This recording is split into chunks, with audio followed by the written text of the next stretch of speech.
Politisch instabil, finanziell hochverschuldet und immer wieder landesweite Proteste. Wie hat sich die Großmacht Frankreich an den Abgrund manövriert?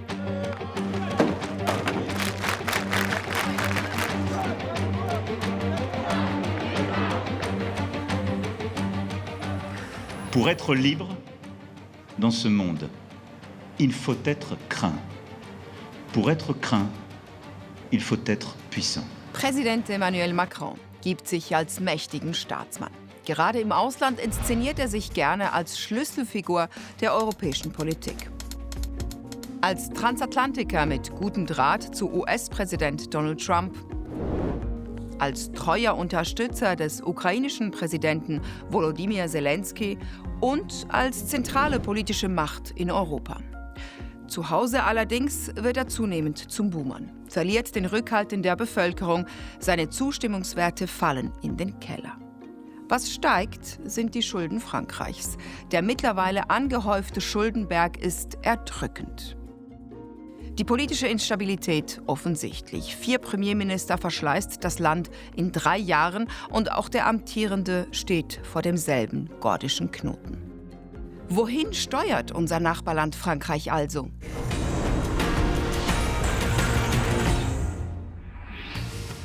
Willkommen bei SRF Global.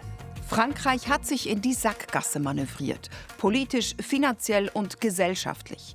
Das Land gibt seit über 50 Jahren mehr Geld aus, als es einnimmt. Mittlerweile türmt sich der Schuldenberg auf 3,3 Billionen Euro. Das ist der höchste Wert innerhalb der EU.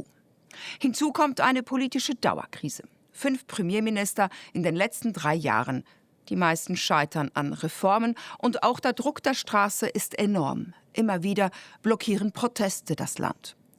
Wie ist Frankreich in diese politische und finanzielle Krise gelangt und ist aus dem einstigen Stabilitätsanker Europas das neue Sorgenkind der EU geworden? Je m'appelle Christophe et je travaille pas loin d'ici dans un lycée. Je suis fonctionnaire dans l'éducation nationale. La situation politique actuelle, elle est dramatique pour moi.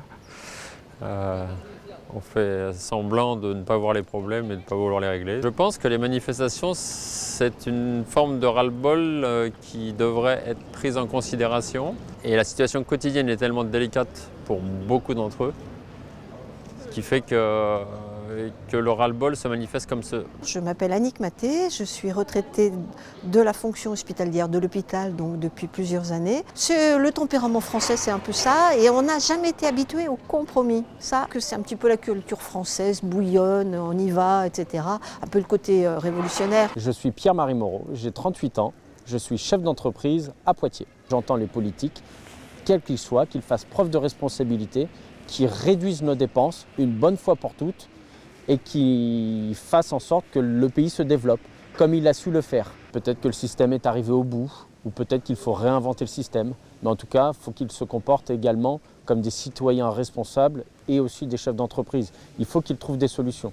Nous, chefs d'entreprise, c'est quand on est au pied du mur que l'on arrive à se développer, à s'imaginer, se réinventer. Il faut qu'ils fassent pareil. Bienvenue dans la vraie vie. Schaut man sich den Staatshaushalt Frankreichs an, so sieht man Schulden, soweit das Auge reicht. Seit gut 50 Jahren gibt das Land nämlich mehr Geld aus, als es einnimmt. Sucht man nach dem letzten ausgeglichenen Haushalt, muss man ins Jahr 1974 zurückgehen. Präsident des Landes ist damals Valéry Giscard d'Estaing. Zuvor Finanzminister des Landes und Vorsitzender der damaligen liberalen Partei Républicains Indépendants. Danach werden weiter Schulden gemacht, egal wer an der Macht ist, Konservative, Sozialisten, alle geben sie das Geld in Massen aus. Springen wir ins Jahr 1981. François Mitterrand wird zum Präsidenten gewählt. Unter dem sozialistischen Politiker erlebt der Sozialstaat eine Glanzzeit. In Rente geht man nun mit 60. Die Wochenarbeitszeit wird auf 39 Stunden gesenkt, der Mindestlohn erhöht, genauso wie Sozialleistungen für Familien. Banken und Großunternehmen werden verstaatlicht und der öffentliche Dienst massiv ausgebaut. Das macht ihn im Volk beliebt. Dass dies alles Geld kostet, viel Geld, scheint den Menschen aber vorerst egal. Einerseits wollte er die Sozialausgaben stark erhöhen. Es ging da um mehr Gleichberechtigung, mehr Gleichheit für die Menschen, die das auch gefordert hatten und ihn eben deswegen auch gewählt haben. Und er wollte die Unternehmen verstaatlichen, um eben auch dort eigentlich im besten Falle dann auch die Profite daraus zu ziehen. Nur wenn es der Wirtschaft schlecht geht, ist dann eben das Umgekehrte, dass man dann Milliarden investieren muss. Und das wurde ihm auch ein bisschen zum Verhängnis. 16 Jahre später, 1997, Präsident ist mittlerweile Jacques Chirac, wird der Sozialist Lionel Jospin Premierminister.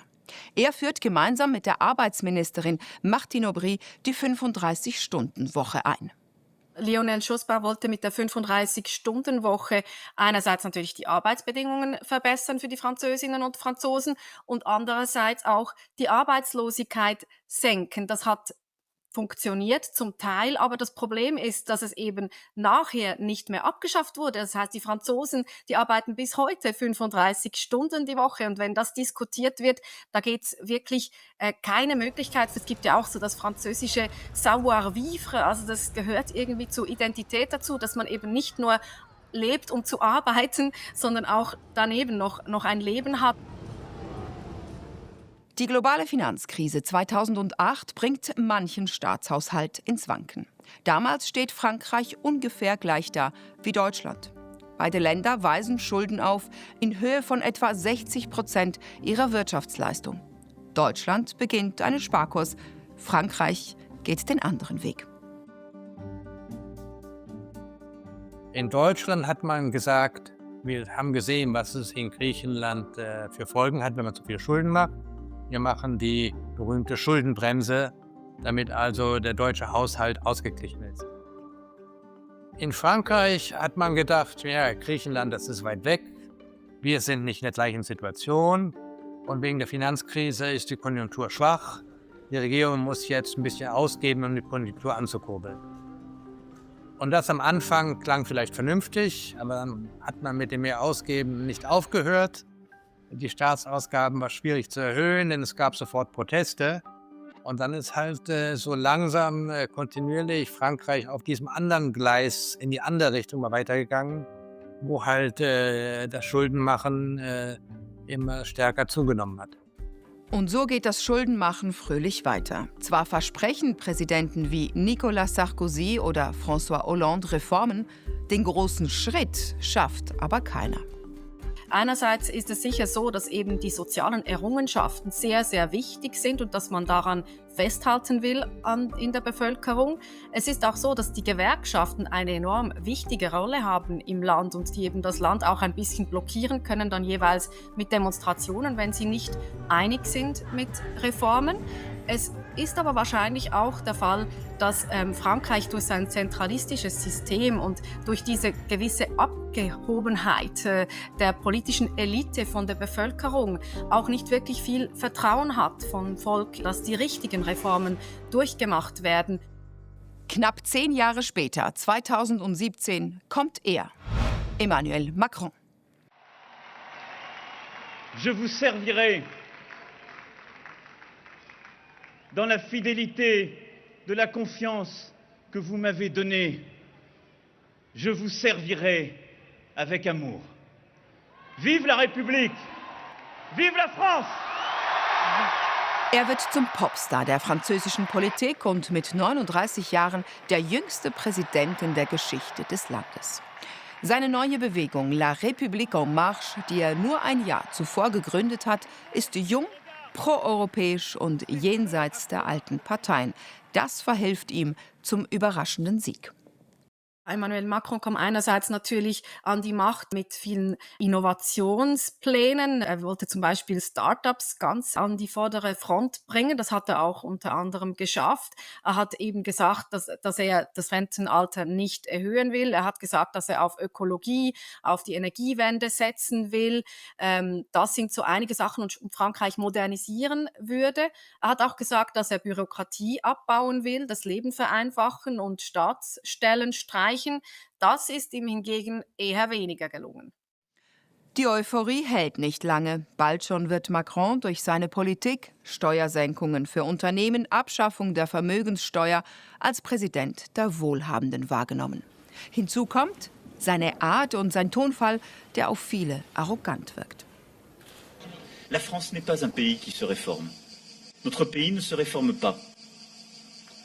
Parce que nos concitoyens, parce que vous, aussi longtemps qu'il est possible de ne pas faire les réformes indiquées par les livres ou les procédures, on se cabre, on résiste. Je ne céderai rien.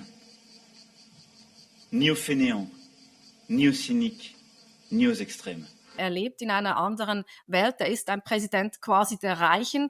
Er ist auch immer mehr nach rechts abgedriftet quasi in seiner politischen Haltung. Er hatte eigentlich links und rechts vereinen wollen, was ihm nicht gelungen ist. Dass er das wie nicht versteht, dass es vielleicht wirklich Leute gibt, die gerne arbeiten würden, aber die Schwierigkeiten haben, einen Job zu finden. Das kann er überhaupt nicht nachvollziehen und das sagt er auch gerade heraus den Leuten ins Gesicht. Ja, und ich glaube, diese Arroganz, die hat eben dann zu ganz vielen vielleicht Fehlentscheidungen geführt, wie zum Beispiel die Auflösung des Parlaments vor einem Jahr. Diese Haltung verstärkt die Reaktion der ohnehin schon protestwilligen Bürger.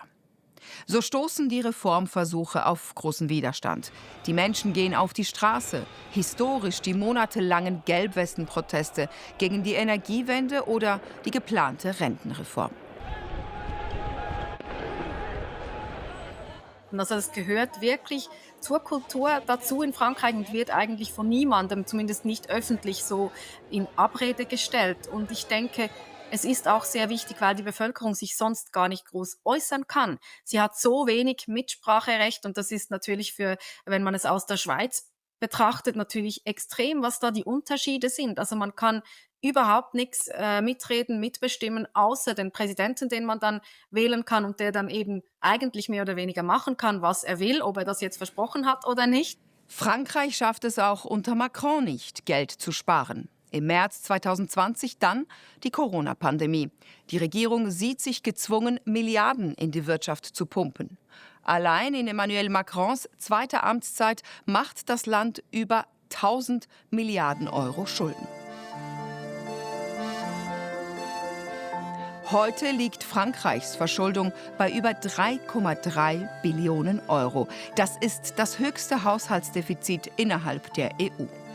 Dieses Jahr plant Frankreich allein für seine Zinszahlungen 67 Milliarden Euro ein. Das ist mehr als für die nationale Sicherheit. Das Defizit des Landes ist so hoch, dass die EU-Kommission ein Verfahren gegen Frankreich eröffnet hat. Zudem hat die Ratingagentur Fitch Anfang September die Kreditwürdigkeit von Frankreich herabgestuft. Das heißt, wenn sich Frankreich neues Geld leihen will, wird es deutlich teurer.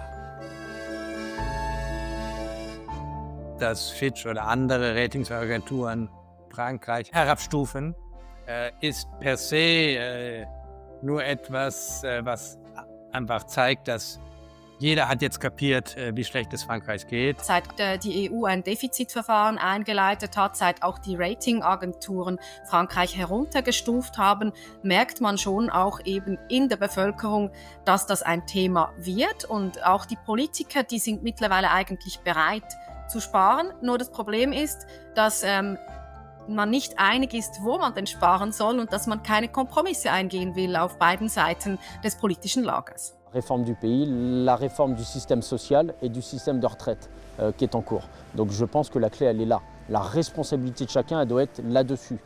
Diminuer les dépenses sociales et diminuer les dépenses liées à la retraite. On ne pourra pas y arriver si on n'a pas le courage de faire ces deux réformes. Oui, ça va faire mal, mais ça va responsabiliser le pays et en étant responsable, on y arrivera.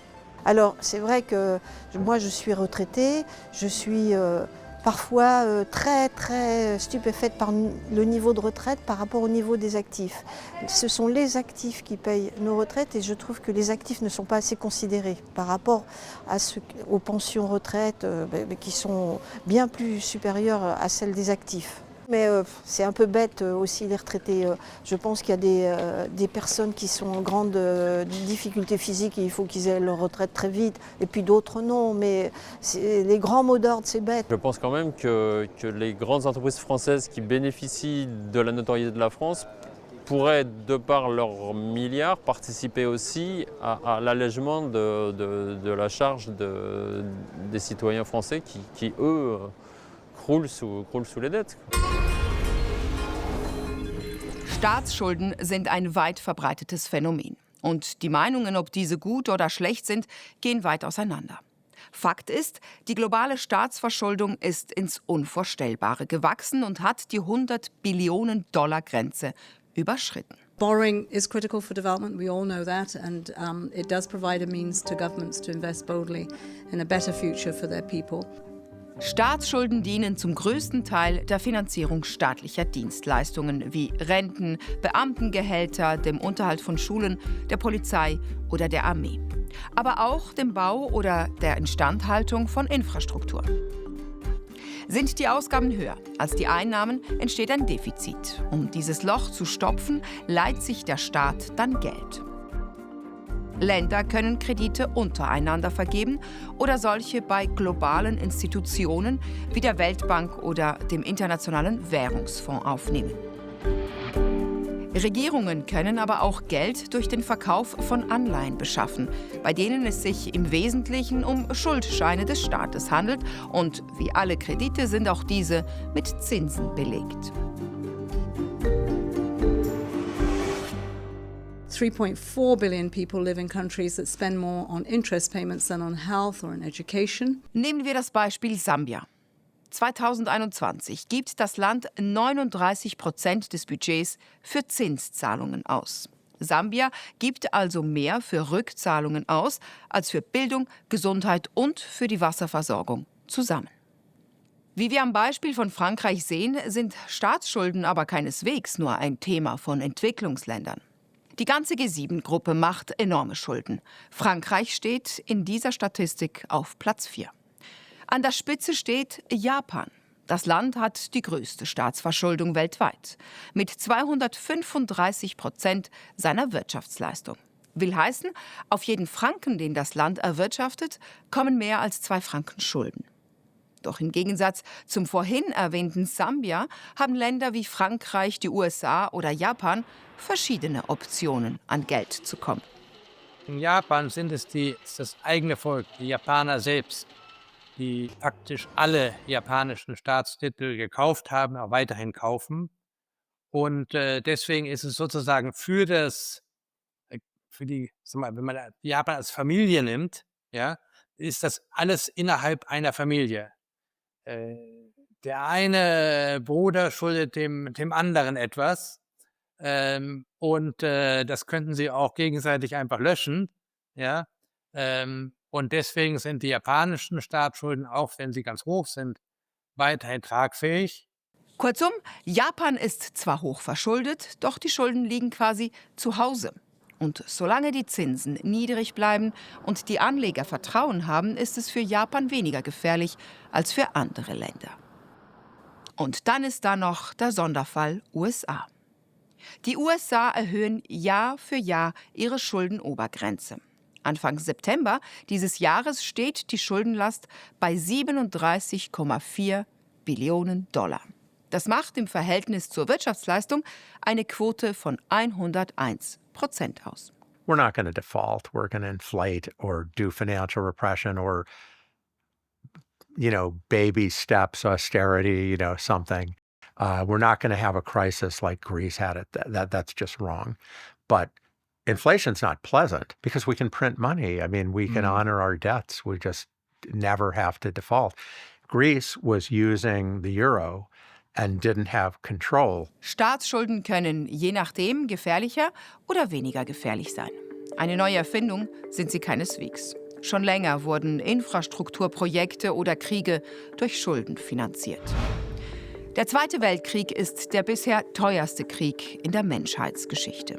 Seine Folgen lösen vielerorts eine Schuldenkrise aus.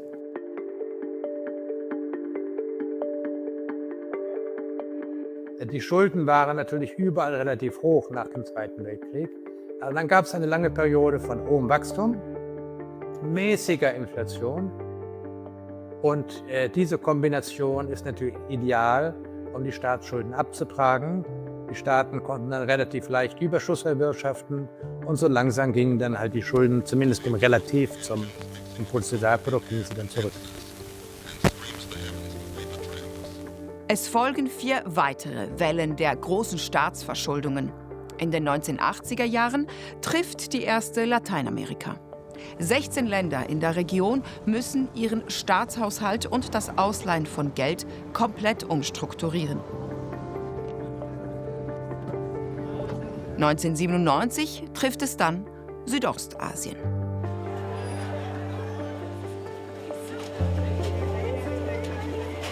If nothing is better now, obviously people going to be really panicking, and more of them would go out buying more food because, according to the news, it's not quite promising that the economy would be any better so far.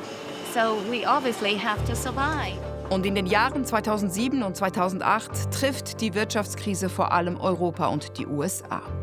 Diese brachte die Finanzen einiger Staaten in eine bedrohliche Schieflage.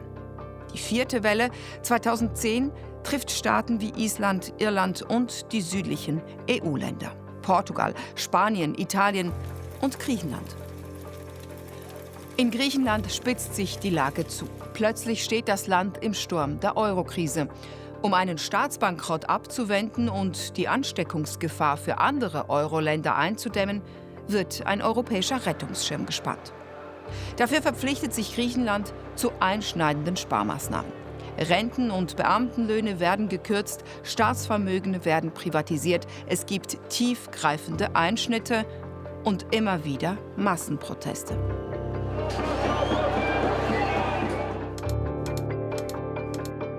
We have no money. That means I cannot operate without medicines. I cannot operate with medical supplies. I cannot operate this hospital without food for the people be treated here. So you understand that this is not a joke anymore. Na, Griechenland hatte natürlich so ziemlich alle negativen Merkmale akkumuliert, die wir akkumulieren könnten. Sie haben erstens mal ihre Staatsschulden auch manipuliert, die offiziellen Zahlen dazu. Und dann hatte halt Griechenland vor allem das Problem, dass die Griechen selbst keine Schulden vom griechischen Staat halten wollten. Also genau Gegenteil von Japan. Und deswegen war halt dann die Krise da, wenn die Ausländer gesagt haben, Griechenland kaufen wir nicht mehr. Zurück zum hochverschuldeten Nachbarn Frankreich. Wie gefährlich sind diese Schulden nun für die Europäische Union? Es ist schon ein Sorgenkind, aber nicht im gleichen Ausmaße wie Griechenland. Das Problem ist halt, bei Griechenland konnte am Ende die Europäische Union einschreiten. Wie gesagt, okay, ihr habt kein Geld mehr, wenn ihr Geld haben wollt, jetzt müssen Reformen gemacht werden. Mit Frankreich kann man das leider nicht machen. Frankreich ist als Gründungsmitglied der Europäischen Union in einer anderen Position. Frankreich ist Teil des Machtzentrums der EU. Harte Auflagen von außen lassen sich in Paris nur sehr schwer durchsetzen. Das Bon mot für Frankreich ist nicht so sehr too big to fail, too nuclear to fail. Als einzige Nuklearmacht, zumindest auf dem Kontinent, innerhalb der jetzigen EU, kann man sich das halt nicht erlauben, vor allen Dingen in der jetzigen geopolitischen Situation. Und trotzdem schaut man ganz genau hin, denn wenn schon Griechenland die Eurozone fast ins Wanken brachte, was würde es bedeuten, wenn Frankreich ins Straucheln gerät? Die Lage ist wie immer sehr ernst, aber nicht sofort gefährlich. Denn der Schuldenstand in Frankreich ist immer noch relativ tragbar. Nur die wirkliche Gefahr ist wiederum mittelfristig, weil halt die politische Situation in Frankreich vollkommen festgefahren ist. Es gibt eine Mehrheit der Extreme im Parlament. Man weiß nicht, wer überhaupt der nächste Präsident sein könnte. Und keine von den Extremen, rechts und links, ist bereit, einen Kompromiss zu schließen. Und deswegen werden wohl die Defizite weiter sehr hoch bleiben. Und die Schulden werden weiter akkumulieren. Und Präsident Macron? Der ist sich dessen durchaus bewusst. Er steckt in der Falle und weiß, spart er, kommen neue Proteste auf. Macht er weiter wie bisher, werden die Finanzmärkte nervös. Sébastien Lecornu versucht sich als neuester Premierminister. Er ist der 5. in Emmanuel Macrons zweiter Amtszeit seit 2022. Der 39-Jährige gilt als enger Vertrauter Macrons und saß zuvor schon in seinem Kabinett als Verteidigungsminister. Er ist ein Mann, der mit allen Parteien sprechen kann, mit allen Personen sprechen kann. Er ist diskret und loyal. Also das ist sicher ein guter Mann als Premierminister. Aber die Frage ist, wird er wirklich das Ziel erreichen? Und da geht es auch darum, ob Emmanuel Macron irgendwie ihm dies offen lässt, was er genau verhandelt, weil bisher war es ja eigentlich auch so, dass Emmanuel Macron immer dahinter die Fäden in der Hand gehalten hat und dass er gesagt hat, Steuererhöhungen kommen nicht in Frage, das will ich nicht. Und das ist ja auch keine kompromissbereite Haltung. Und wenn er diese jetzt aufgeben würde und Le Cornu ihn vielleicht davon überzeugen kann, dass es halt notwendig ist, aktuell auch auf die linke Seite einzugehen, dann könnte er überleben. Aber es ist sehr, sehr schwierig. Le Cornu gilt als loyal gegenüber Macron, wohl einer der Gründe, wieso er den Posten erhalten hat. Doch auch er kann keine Mehrheiten herbeizaubern, wo es keine gibt. Und ohne politische Mehrheit im Parlament wird er weiterhin eher die Krise verwalten, als das Land auf neue Wege zu bringen. Sébastien Lecornu hat Möglichkeiten in dem Sinne, dass er nun einen anderen Auftrag bekommen hat als die anderen beiden Premierminister vom letzten Jahr. Emmanuel Macron hat ihm gesagt, dass er zuerst Koalitionen schaffen muss für ein Budget und erst dann eine Regierung aufstellen. Also jetzt geht es wirklich darum, dass Lecornu die verschiedenen Parteien auf einen Nenner bringen kann und dass diese das Budget dann gutheißen. Aber die Krux liegt darin, dass man jetzt eben Kompromisse machen muss, dass man eben einerseits im besten Falle auf die linke Seite eingeht und Steuererhöhungen macht, weil das sind schließlich auch Milliarden, die dann reinkommen, mit denen man das Defizit verkleinern kann, und dass man aber vielleicht auf der anderen Seite eben auch den Staatsapparat verkleinert und dass man auch vielleicht Sozialausgaben einigermaßen einschränkt. Also es müsste wie beides möglich sein und dafür braucht es eben auch die Akzeptanz der verschiedenen Parteien und den Willen, zusammenzuarbeiten für Frankreich. Die Aufgabe Le Cornus ist schier unlösbar. Um Reformen durchzubringen, muss er eine gemeinsame Basis finden. Doch das Parlament ist in 3 Blöcke geteilt, die nicht zusammenarbeiten wollen. Es gibt weder eine Mehrheit, noch gibt es eine klare Opposition. Das Gefährliche mit dieser Nomination ist eigentlich, dass es eben quasi die letzte Karte ist von Emmanuel Macron in seinem eigenen Lager. Was will er machen, wenn Sébastien Lecornu auch scheitert? Dann könnte es tatsächlich sein, dass er dann zu Neuwahlen greifen müsste oder er müsste dann tatsächlich mal eine linke Regierung, eine Oppositionsregierung einsetzen. Viele von rechts sagen, wir müssen die Schulden abbauen. Viele von links sagen das auch. Aber jeder sagt, bitte die anderen sollen bezahlen. Deswegen, was Frankreich tun sollte, ist einfach zu sagen. Ja? Nur das politische System ist so, dass das nicht stattfindet. Könnte man sagen, okay, die Franzosen sollten ihr politisches System ändern. Okay, aber das geht nicht so schnell. Also, was getan werden sollte, ist jedem ziemlich klar. Nur keiner möchte selbst dafür bezahlen. Fassen wir also zusammen. 5 Punkte können für die horrende Verschuldung Frankreichs angeführt werden. Der aufgeblasene Sozialstaat. Frankreich zahlt viel Geld für Renten, Gesundheit und Sozialleistungen. Zudem genießen Beamte viele Privilegien. Dann die politische Blockade. Jeder Reformversuch stößt auf Widerstand, sowohl im Parlament wie auch auf der Straße. 3. Frankreichs Krisenpolitik. Egal ob Finanz- oder Corona-Krise, Frankreich hat jedes Mal zusätzliche Milliarden ausgegeben. Ein weiterer Faktor, die schwächelnde Wirtschaft. Frankreichs Wirtschaftsleistung wächst nur langsam.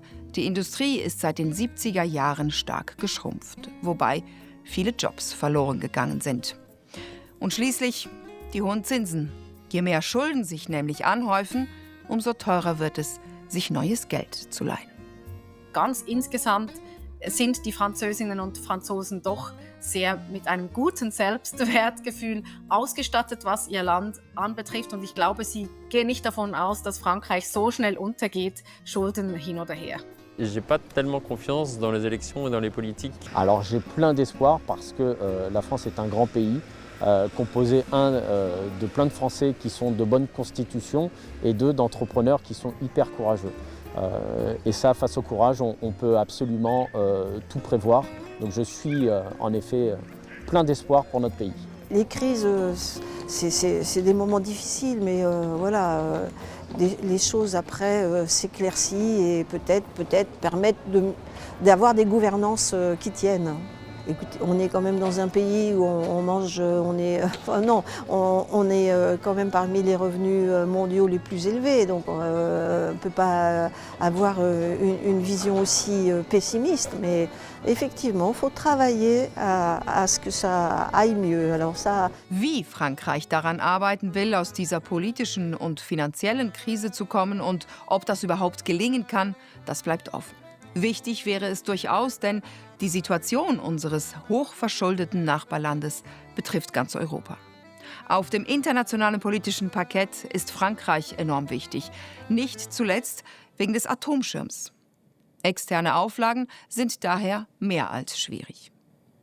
Was denken Sie zum Thema? Alles kein Problem oder sollen die Staaten allgemein weniger Schulden machen? Schreiben Sie uns doch eine E-Mail oder in den sozialen Medien. Das war's von SRF Global. Die nächste Folge gibt es am 6. November, dann wieder mit Kollege Sebastian Ramspeck. Bis dahin, eine gute Zeit Ihnen. Audio Mitternacht.